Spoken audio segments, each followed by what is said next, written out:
ओम नमो भगवते वासुदेवाय।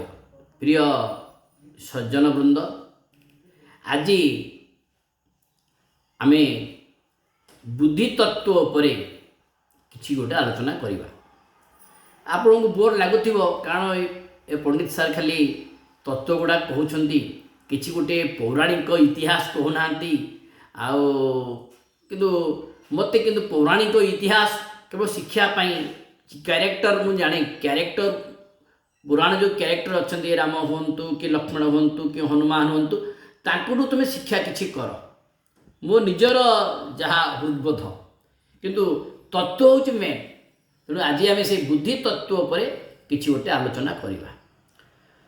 सांख्य दर्शन कहती बुद्धि तत्व पर अध्यवसाय बुद्धि धर्म ज्ञानं विराग ऐश्वर्यं सात्विकमेतद्रूपं तामसमस्मात् विपर्यस्तम्।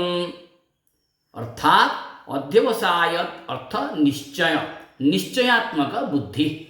बुद्धिर लक्षण है निश्चय स्थिर करने को बुद्धि कहा जाए। व्यक्तिर बुद्धि जदि प्रबल सात्विक गुण संपन्न हुए ताले से कौन कहता है धर्म ज्ञान वैराग्य और ऐश्वर्यर प्रादुर्भाव बढ़ी थाए। ऐश्वर्य कौन ना ऐश्वर्य 8 प्रकार। अणिमा लघिमा प्राप्ते प्राकाम्य महिमा तथा ईहित्वंच वसित्वंच तथा काम वसायिता। ये 8 प्रकार ऐश्वर्य। सत्वगुण संपन्न व्यक्ति माने ये 4टी जिनिसर अधिकारी अटंती।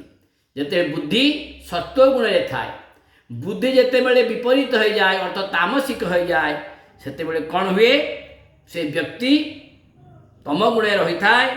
सदा व्यक्तिर स्वभाव अधर्म अज्ञान अवैराग्य बा राग और अनैश्वर्य यही भाव उत्पत्ति होता है।